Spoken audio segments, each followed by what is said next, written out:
Saat ngobrol soal ruang publik kan yang dibahas itu soal taman, kemudian juga pariwisata dan lain sebagainya. Sebetulnya ruang publik yang dikatakan ruang publik ini punya spesifikasi tersendiri begitu, Gus? Ruang publik adalah milik kita. Siapa yang merawat adalah kita. Yang memelihara adalah kita. Bersama. Kalau itu kemudian ada di tiap desa, maka menurut kami adalah desa yang tidak sekedar desa mandiri, tapi desa yang kemudian berdiri di atas kaki sendiri. Oke. Ketika kata sehat itu disampaikan, maka diantaranya adalah ruang terbuka hijau, ruang yang inklusif, ruang yang satu untuk semuanya. Ya. Ini menjadi bagian daripada tata kota modern untuk masa depan. Ruang publik adalah ruang kita, milik kita dan untuk kita. Maka negara harus hadir bersamanya. Ruang publik adalah milik kita, untuk kita, dan untuk semuanya. Maka negara harus hadir.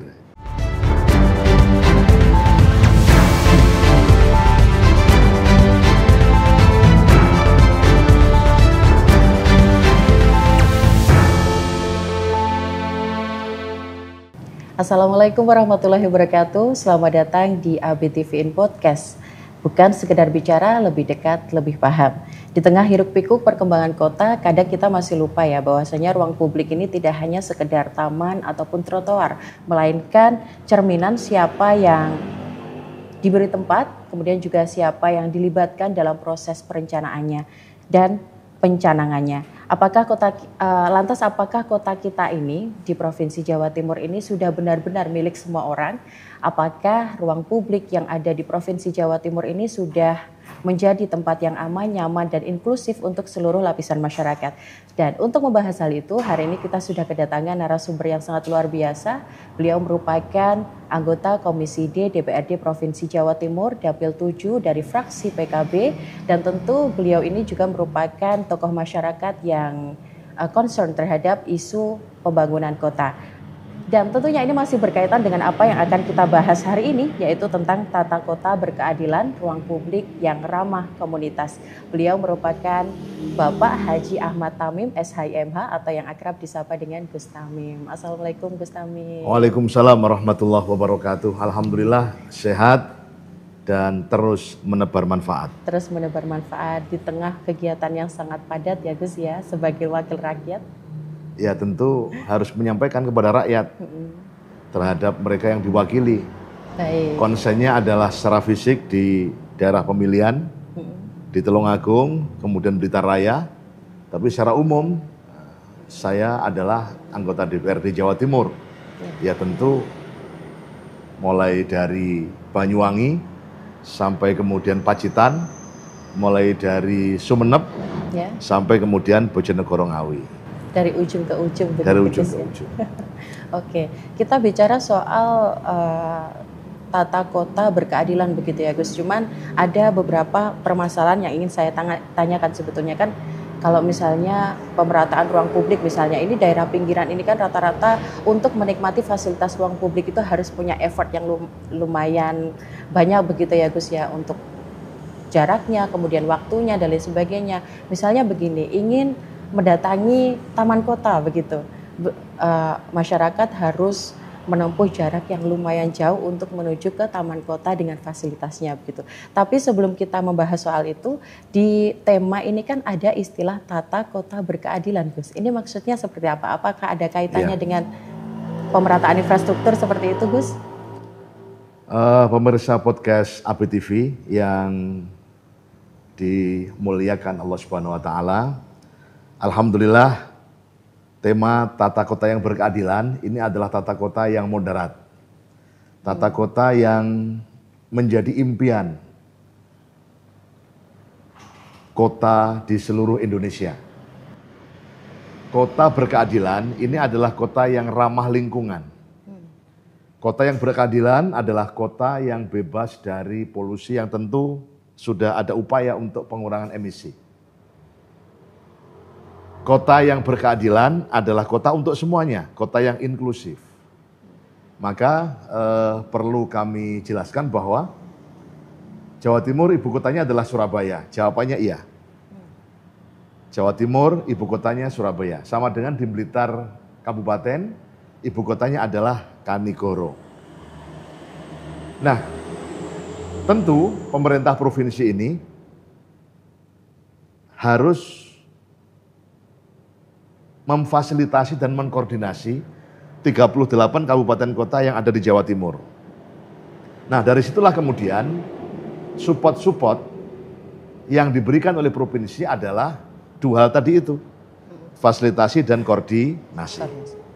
Maka harapannya adalah di mana ada pengelolaan kota yang baik dan berkeadilan serta modern dan untuk semuanya inklusif, maka tentunya provinsi akan memberikan support, baik fasilitasi dan hal-hal yang terkait dengan pembangunan yang utamanya adalah menjadi domainnya pemerintah provinsi.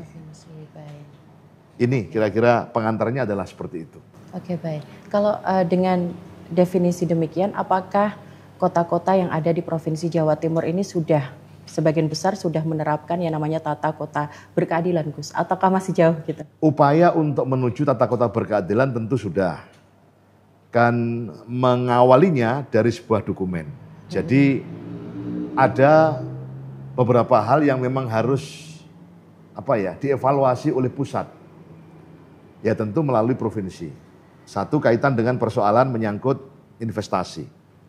Yang kedua adalah menyangkut rencana tata ruang.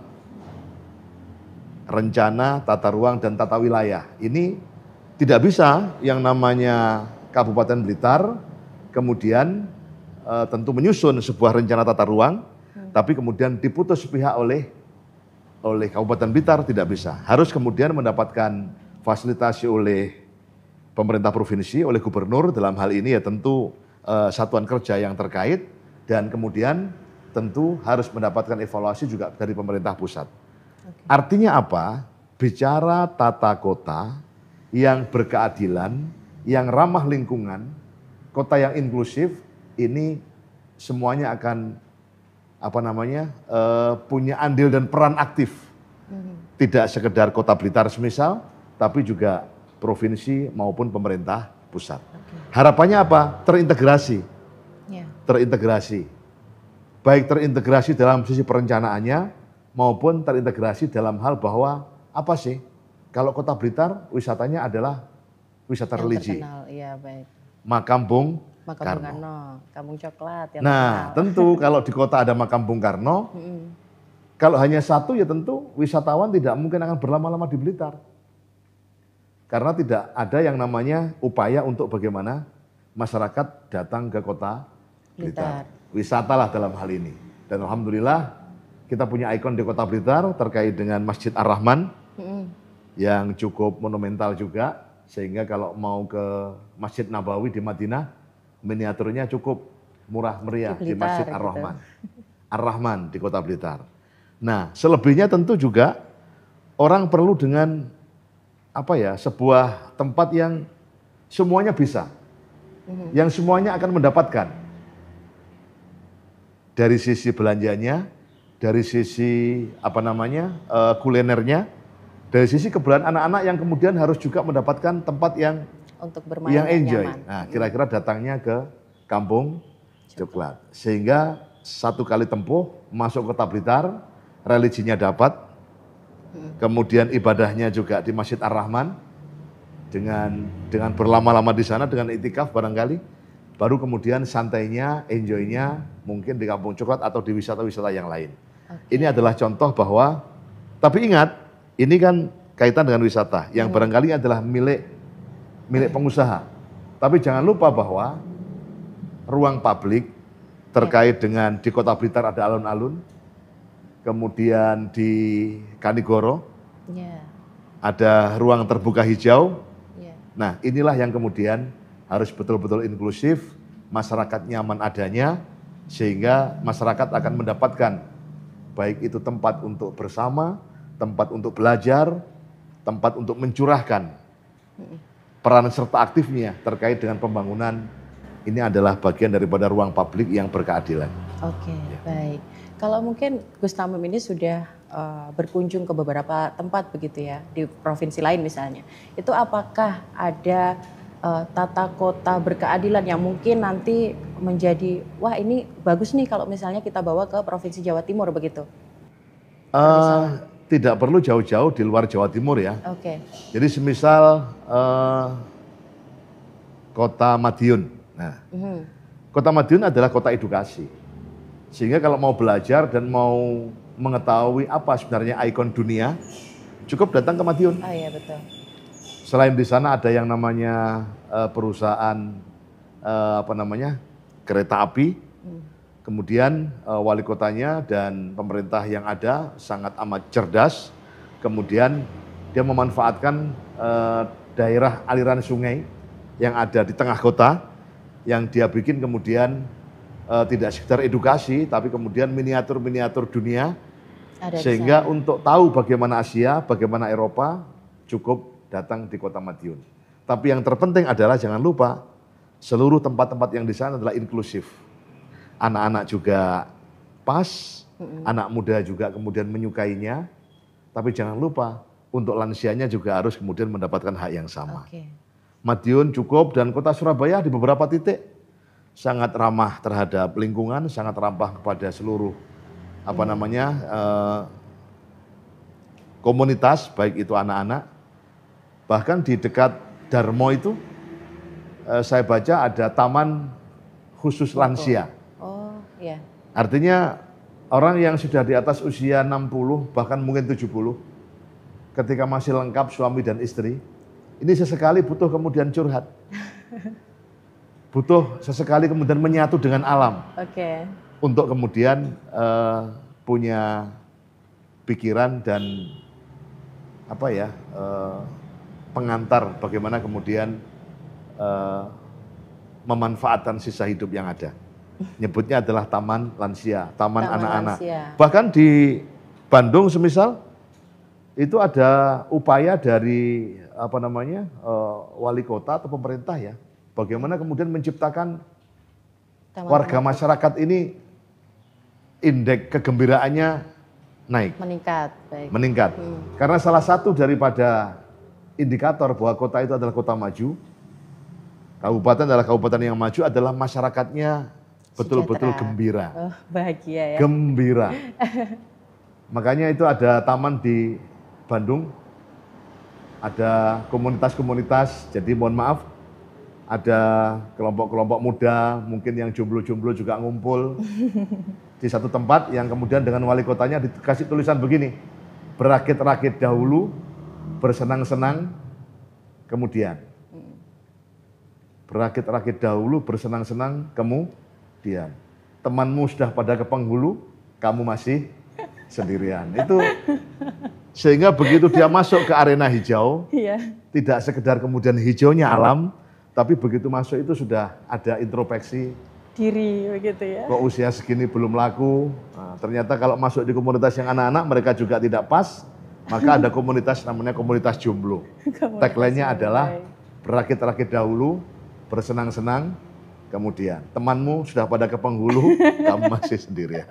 Ini benar-benar ada ya Gus? Ada, saya pernah lihat itu. Ya waktu ke Bandung, tempatnya di mana pastinya? Ya saya udah, tapi Bandung ya. Ya Bandung. Kotanya dingin, kayaknya kalau di kita di Batu lah. Ya tentu menjadi menjadi ikon tersendiri untuk warga dan daerah dari manapun untuk kemudian datang ke indahnya kota Bandung. Tapi di Batu juga cukup representatif. Baik. Tadi kan saat ngobrol soal ruang publik kan yang dibahas itu soal taman, kemudian juga pariwisata dan lain sebagainya. Sebetulnya ruang publik, yang dikatakan ruang publik ini punya spesifikasi tersendiri begitu Gus? Ukurannya ruang untuk manusia. Ruang untuk manusia. Baik. Jadi ruang publik adalah ruang untuk manusia. Bukan ruang untuk motor dan kendaraan Anda. Maka ke depan seperti di kota-kota maju, yang paling diutamakan adalah untuk pejalan kaki. Untuk pejalan kaki. Yang kedua adalah untuk mereka yang menggunakan sepeda angin. Sepeda angin. Sekalipun mereka berkendara sepeda angin, mereka juga menggunakan tenaga manusia. Ya, baik. Ini yang diutamakan. Baru kemudian yang namanya moda angkutan umum. Moda angkutan umum itu ya semisal busway kalau di Jakarta, kemudian ada kereta ini. Bis, begitu. Sehingga nyaris yang namanya angkutan atau mobil pribadi ini nyaris nggak dapat tempat. Oke. Mereka tentu kalau mau ngantar penumpangnya cukup dengan di drop dan mereka kemudian mengambil tempat yang agak jauh kaitan dengan persoalan parkir. Oke. Nah, saya yakin ke depan di Surabaya sudah mulai nampak buktinya trotoarnya dibuat dengan cukup luas, berarti mengutamakan manusia. Kenyamanan manusianya. Manusia yang diutamakan, ruangnya adalah untuk manusia. Pejalan kaki, ini ori, mulai dari tenaga yang dikeluarkan adalah manusia. Baru yang kedua adalah mereka yang menggunakan tadi sepeda angin. Sepeda angin, baik. Nah, baru kemudian moda transportasi umum. Ini adalah pengantar bahwa sebuah tata ruang yang ideal itu adalah tata ruang yang untuk atau mengutamakan manusia. Jangan kemudian mengutamakan mobil dan kendaraannya manusia. Oke. Iya. Itu kan masih di Surabaya ya Gus ya. Untuk kawasan lain apakah itu juga sudah sudah direalisasikan? Apa masih dicanangkan Gus? Saya kira seiring berjalannya waktu ya. Jadi kalau saya ngelihat di desa semisal, saya juga sering komunikasi dengan beberapa kepala desa. Ada area balai desa, kemudian sudah ada kesadaran dari warga masyarakat dan perangkat desanya untuk sadar akan wisata. Desa wisata itu ya, sehingga ketika orang datang ke fasilitas umum, datang ke kantor desa, dia melihat indahnya yang namanya balai desa, indahnya yang namanya taman yang ada di balai desa, ruang tunggunya juga sangat berseri. Ini adalah bagian daripada upaya untuk bahwa ruang publik itu harus kemudian didesain sedemikian rupa, ramah lingkungan dan ramah untuk semuanya. Semua inklusif begitu ya Gus ya. Baik. Ini kan tadi kan di awal itu sudah sempat saya bahas bahwasanya nggak jarang nih Gus ya masyarakat pinggiran begitu kalau ingin merasakan yang namanya indahnya, misalnya ke Kampung Coklat begitu ya, itu harus menempuh jarak yang lumayan jauh untuk menuju ke Kampung Coklat. Ini kalau untuk pemerataannya itu ada proyeksi ke sana nggak Gus? Nah, saya kira kesadaran tadi itu yang saya sampaikan, upaya dari pemerintah desa dan masyarakatnya untuk Pokdarwis ya istilahnya. Ya betul. Kelompok sadar wisata. Ini memanfaatkan lahan-lahan. Jadi bahasanya kalau di desa ada lapangan desa. Yang dulu sangat sangat tradisional cara mengelolanya. Baik. Hampir tidak ada yang namanya garis pembatasnya. Ya betul. Nah, hari ini yang kami lihat semisal ada di Ponggok itu, kalau kita mau arah Kediri, lewat yang namanya desa Slemanan itu sebelumnya, ada desa yang cukup menarik, terintegrasi, ada pasar. Ada pasar, kemudian ada pusat layanan desa, kantor desa, dan di sebelahnya tentu ada lapangan yang diawali dengan di depannya ada taman wisata desa yang kemudian lapangannya juga di trotoar sedemikian rupa. Sehingga saya lihat kalau pagi sama sore banyak lansia dan kalau hari Minggu mungkin weekend ini banyak anak-anak yang memanfaatkan. Artinya apa? Ke depan mungkin tempat tinggal warga ini adalah hanya cukup untuk disinggahi dan tidak terlalu luas. Sehingga untuk kemudian bisa berolahraga di rumah ini mungkin kurang ada situasi yang kemudian mengangkat kita untuk kemudian berlama-lama untuk berolahraga. Sehingga kesadaran untuk kemudian mereka memanfaatkan potensi ada di desa untuk olahraga, untuk semuanya. Ini adalah bagian daripada memandirikan. Desa mandiri tidak sekedar desa yang secara ekonomi maju, tapi desa yang kira-kira masyarakatnya kalau kemudian ingin berenang ada kolam renangnya. Kalau ingin jalan-jalan pagi ada tempatnya. Kalau ingin kemudian di ruang terbuka hijau ada. Saya kira koneksitas sebuah kemandirian tidak hanya diukur oleh ekonominya, tapi juga diukur oleh kesehatannya dan kemudian angka kegembiraannya tadi. Ya, masyarakat yang gembira begitu ya Gus ya. Oke. Ini kan adanya ruang publik ini sangat bermanfaat ya Gus, apalagi kalau sekarang ini perkembangan teknologi kan juga lumayan sangat masif begitu ya. Sehingga masyarakat ini kadang memilih untuk di rumah aja begitu, main ponsel begitu. Dengan adanya fasilitas ruang publik pasti sosialisasi mereka akan bertambah begitu ya Gus ya. Ya, kita tidak mengingkari ya bahwa yang namanya manusia adalah makhluk sosial. Ya, betul. Makhluk sosial. Tentu dengan gadget, dengan HP, mereka juga tidak akan berlama-lama kecuali yang mungkin ada hal yang salah ya. Dalam bagaimana kemudian menggunakan alat-alat teknologi digital seperti itu. Tapi pada dasarnya adalah manusia adalah makhluk sosial. Mereka tentu pengen berolahraga dengan komunitasnya, main voli, kemudian bulu tangkis dan lain sebagainya. Dan tentu ruang-ruang terbuka itulah yang kemudian akan menjadi ruang publik. Ruang publik yang kemudian penuh arti, menjalin kebersamaan, mengaktualisasikan, mengekspresikan. Maka guyon saya adalah ruang publik yang inklusif adalah ruang publik yang bebas ekspresi.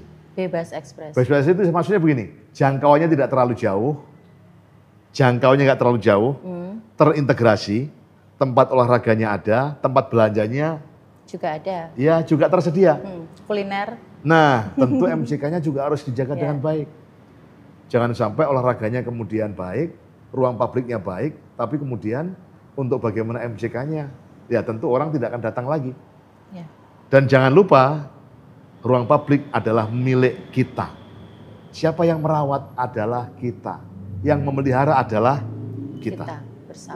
Kalau itu kemudian ada di tiap desa, maka menurut kami adalah desa yang tidak sekedar desa mandiri, tapi desa yang kemudian berdiri di atas kaki sendiri. Oke, baik. Gus, ini kan mungkin banyak ditemukan ya ketika mungkin sudah ada realisasi ruang publik di suatu daerah begitu. Cuman kadang mungkin pengembangannya tidak berkelanjutan begitu Gus. Akhirnya banyak yang terbengkalai begitu. Apakah ada langkah dari Provinsi Jawa Timur untuk menangani hal seperti itu? Ini tidak soal masalah pemerintah saja ya, tapi ini adalah seluruh yang terkait dengan pelayanan. Ini contoh semisal, dengan bangganya kabupaten kota bikin yang namanya mall pelayanan publik. Mall pelayanan publik, sehingga seluruh izin, seluruh yang terkait dengan pelayanan masyarakat itu dikumpulkan di satu titik yang namanya mall. Orang mau ngurus pajak di situ. Orang mau ngurus yang namanya balik nama kendaraan di situ. Bahkan orang yang mohon maaf mau nikah pun barangkali cukup di situ. Tidak lagi datang ke KUA. Mau ngurus yang namanya akte van transport atau balik nama atas tanah mungkin juga di situ. Nah, tempat-tempat yang kayak begini ini kan tentu ada jeda menunggunya. Ya, betul. Bagaimana kemudian menunggu masyarakat kemudian tidak jenuh? Ini saya kira pemerintah juga harus hadir terkait dengan ruang terbukanya. Saya datang suatu ketika ke pengadilan agama. Pengadilan agama. Kantornya sempit. Tidak ada ruang tunggu yang kemudian memadai. Apalagi kemudian ruang yang kemudian berembuk bagaimana baiknya. Nah, mohon maaf, hakimnya mengatakan, sudahlah, jangan kemudian retak keluarga ini. Upayakan ada mediasi untuk saling memahami. Seorang hakim mengatakan, ayo toh dimediasi dengan baik. Jangan kemudian rumah tangganya retak. Saya nggak mengatakan cerai. Ya. Ruangannya sangat sempit, sangat tidak ideal. Tidak ada taman hijau yang mampu untuk kemudian mengantarkan sebuah mediasi atau berembuk yang baik. Ya tentu dalam pikirannya adalah, udah Pak, nggak usah berlama-lama, putus aja lah. Padahal hakimnya mengatakan, ayo kita mediasikan dengan baik, dirembuk no sing api, tapi tempatnya rembukan tidak efektif. Nah, tidak sangat tersedia dengan baik. Makanya kalau kemudian kita sampaikan kepada warga negara, warga masyarakat, sehat itu penting. Ingat bahwa lapangan untuk kemudian olahraga dan menuju sehat adalah juga penting. Sehat itu penting. Berarti kalau kemudian kita hidup di perumahan, maka fasilitas umumnya harus memadai, baik itu untuk olahraga, untuk kemudian melepaskan kepenatan segala macam, Ini adalah bagian daripada ketika kata sehat itu disampaikan, maka diantaranya adalah ruang terbuka hijau, ruang yang inklusif, ruang yang satu untuk semuanya. Ya. Ini menjadi bagian daripada tata kota yang modern baik untuk masa depan. Baik, Gus Tamim. Ini tadi kan di awal itu kan saya sudah katakan bahwasanya soal ruang publik itu bukan soal taman dan juga trotoar begitu, tapi bagaimana cerminan dari siapa yang diajak untuk proses perencanaannya dan pencanangannya. Ini bagaimana kalau cara melibatkan komunitas dan juga masyarakat ini untuk proses perencanaan ruang publik begitu, Gus? Yang jelas kan orang itu butuh aman. Ya. Orang itu butuh aman. Orang itu butuh nyaman. Nyaman itu ketika dia ada hal yang kemudian katakan buang air besar, buang air kecil, tempatnya juga harus tempat yang apa namanya, yang baik dan bersih. Ya? Nah, ketika yang namanya bersih, aman, kemudian nyaman, maka dimanapun tempatnya, saya kira masyarakat akan kemudian datang. Nah, untuk kemudian mengakselerasi, ini negara harus punya yang namanya cara. Caranya adalah satu, ciptakan yang namanya partisipasi masyarakat. Yeah. Ciptakan bahwa yang namanya ruang terbuka hijau, ruang publik adalah dari kita, oleh kita, dan untuk kita. Sehingga di situ mungkin ada edukasi. Ingat, jangan membuang sampah sembarangan. Karena akan kemudian merusak lingkungan. Bahkan mungkin ditulis juga di situ. Plastik akan lapuk dalam waktu sekian puluh tahun. Plastik yang agak tebal katakan akan lapuk dalam waktu ratusan tahun barangkali. Sehingga ketika orang mau buang sampah tidak sekedar memilah, ini sampah organik, ini sampah kertas, sampah plastik, tapi kemudian dalam pikiran mereka adalah, oh ternyata kenapa harus dipilah? Karena cara mengurusnya sampah yang organik dengan cara seperti ini. Mungkin akan ada pupuk yang namanya pupuk organik. Tapi yang namanya sampah plastik mungkin akan daur ulang. Yang manfaatnya akan lebih kemudian dimanfaatkan lebih lama. Tapi intinya jangan buang sampah sembarangan. Nah, bagaimana menjaga konsistensi inilah kira-kira yang kemudian negara dengan rakyat itu kadang-kadang belum bisa sinkron. Ya, belum bisa sinkron, belum bergaris lurus. Ya. Rumahmu yang indah itu besok akan kemudian tidak terasa indah kalau kemudian kotor terjadi di mana-mana. Maka membangun adalah sesuatu yang tidak mudah. Tapi melestarikan bangunan, menjaga kebersihan bangunan, bagaimana menciptakan rasa aman siapapun orang yang datang, maka kemudian itu adalah tentu dari masyarakat, oleh masyarakat, dan untuk masyarakat. Sama juga ketika kita datang lah, kita nonton semisal. Nonton kalau di Malang ada Arema semisal. Wah, kita lihat luar biasa tata keramanya penonton-penonton itu. Mereka menjunjung tinggi bagaimana menghargai yang namanya harkat martabat.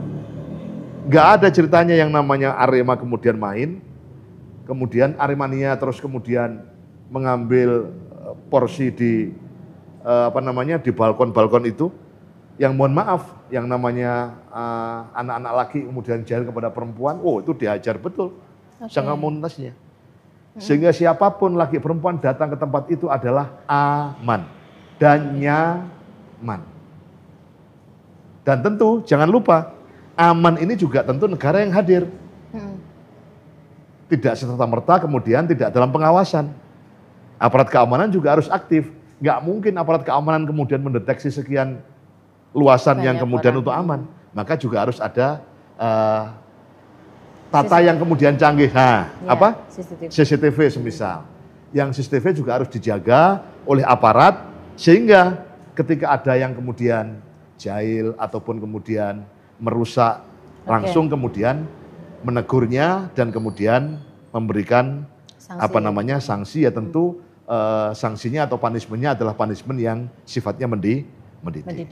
Jangan sampai punishment-nya adalah punishment yang yang memberatkan, yang sehingga mereka yang sejatinya adalah punya empati terhadap yang namanya ruang terbuka hijau itu, tapi karena kemudian sanksinya berat, yang mereka mungkin akan menjauh.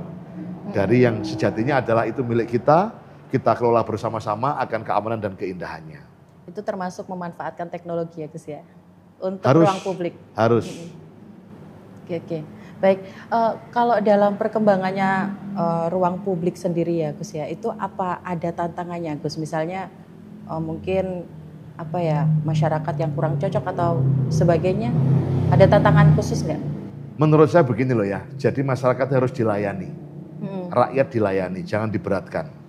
Semisal ada ruang terbuka hijau di Kanigoro kita lihat semisal. Yeah. Kenapa kemudian tidak terlalu diminati oleh warga masyarakat? Satu mungkin karena kotor. Ya tentu negara harus keluarkan yang namanya biaya untuk bagaimana bersihnya. Tapi jangan lupa masyarakat juga diedukasi bagaimana kemudian mereka mentradisikan dengan tradisi bersih. Kalau mereka akan masuk ke ruang hijau yang kemudian baik itu, pertanyaannya adalah kan tentu sepedanya harus diparkir. Yeah. Mobilnya harus diparkir. Sepadan nggak kira-kira kemudian mahalnya parkir dengan kemudian apa yang akan dirasakan kenyamanan di ruang terbuka hijau itu. Harus betul-betul dievaluasi itu. Sehingga betul-betul terintegrasi. Nah pertanyaannya, kalau orang sudah di tempat yang indah, mereka kalau berlama-lama butuh minum. Yeah. Ada nggak kemudian kantin yang menyediakan yang punya kontinuitas yang kemudian bisa diandalkan? Warga datang dari Tulungagung masuk ke kota Kanigoro. Oh iya, neng cedeke kantor Pak Bupati, ono tempat sing nggo istirahat. Begitu kemudian rombongan masuk, ternyata tidak ada kantin yang buka. Tidak ada air yang kemudian bisa diambil. Padahal mereka rombongan tidak membawa bekal. Nah, ini adalah persoalan. Nah, kemudian bagaimana juga ketika datang disapa. Ini tentu bagian daripada dinas yang terkait yang kemudian harus membikin autopilot. Tidak serta-merta pemerintah yang kemudian mengawalnya, tapi rakyat kemudian diberikan dominasi untuk kemudian ikut mengelolanya dalam bentuk partisipasi. Oke, baik. Luar biasa Gus ya.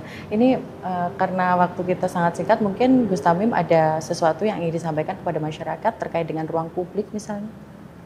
Ruang publik adalah ruang kita, milik kita dan untuk kita. Maka negara harus hadir bersamanya. Ruang publik adalah milik kita, untuk kita, dan untuk semuanya. Maka negara harus hadir. Ini sengaja kami ulang-ulangi, karena kadang-kadang negara berpikirnya adalah yang diurus adalah mereka yang mendapatkan ada imbalan kaitan dengan pendapatan dari daerah. Ingat, kalau di Blitar kemudian orang berlama-lama di Blitar, baik itu di makam Bung Karno, baik itu di tempat-tempat wisata yang lain, kemudian mendapatkan penjelasan tentang pentingnya yang namanya museum semisal. Kalau tidak cukup sehari, maka dipastikan mereka akan kemudian juga bermalam di Kabupaten Blitar. Kalau mereka bermalam di Kabupaten Blitar, berpikir kita adalah mereka makan di Blitar. Mereka juga minum di Blitar. Mereka istirahat di Blitar. Kalau toh kemudian negara atau pemerintah tidak mendapatkan imbal balik yang namanya pajak retribusi, tapi pastikan bahwa yang namanya masyarakat mendapatkan untung dari hadirnya masyarakat yang datang ke Blitar, ke Tulungagung, ke kabupaten manapun dalam rangka kemudian berwisata. Maka kemudian terkait dengan ruang publik, ini adalah ruang pelayanan sehingga ada kenyamanan, ada keindahan, harapannya adalah investasi negara jangan kemudian dihitung untung dan rugi. Investasinya dihitung adalah keamanan, kenyamanan, dan rakyat yang kemudian mendapatkan bahagianya. Saya kira itu. Terima kasih. Saya Ahmad Tamim, Wakil Ketua Komisi D di Perhubungan Jawa Timur, telah diundang ke ABTV. Senang sekali berbicara tentang tata kota, kota yang berkeadilan, kota yang modern. Maka jangan lupa pada saat merencanakan kota, maka ajalah rakyat untuk kemudian berbicara. Supaya indahnya kota, baiknya kota adalah milik rakyat dan milik masyarakat. Terima kasih. Baik, tentunya ini karena memang yang merasakan ruang publik secara langsung adalah masyarakat, sehingga kita perlu untuk membuat wadah bagaimana menampung aspirasi masyarakat. Apa yang dibutuhkan seperti itu ya Gus? Komunitasnya dihargai. Bila perlu komunitas yang kemudian telah meluangkan waktunya dan pikirannya untuk mencintai kotanya, membersihkan lingkungannya, membuat nyaman seluruh orang yang ada di sana. Ya. Ini harus diberikan reward. Kenapa Bali itu kemudian menjadi tujuan wisata? Ruang publiknya adalah betul-betul Memadai. Rasa amannya adalah nomor satu. Sehingga orang dari negara manapun datang ke Bali pasti berpikirnya adalah aman. Tapi jangan lupa harus ada standarisasi harga. Ya. Jangan sampai kemudian orang datang membeli makanan dengan harga yang amat Tinggi, sangat. Nah, gitu ya. Karena memang di kawasan wisata. itulah yang namanya peran pemerintah kemudian bagaimana mengakselerasinya. Tapi setidaknya jangan sampai kemudian pemerintah yang menjadi otoritasnya, karena rakyat, masyarakat yang menjadi pemiliknya. Baik, luar biasa sekali Gus Tamim. Terima kasih karena sudah hadir di studio podcast ABTV. Mungkin lain kali kita bisa ngobrol lagi yang lebih lama, lebih intens lagi. Baik, terima kasih pemirsa. Itulah tadi perbincangan kita bersama dengan anggota Komisi D DPRD Provinsi Jawa Timur, yaitu Bapak Haji Ahmad Tamim SHIMH. Saya Eva Danika, mohon undur diri. Wassalamualaikum warahmatullahi wabarakatuh. Waalaikumsalam warahmatullahi wabarakatuh.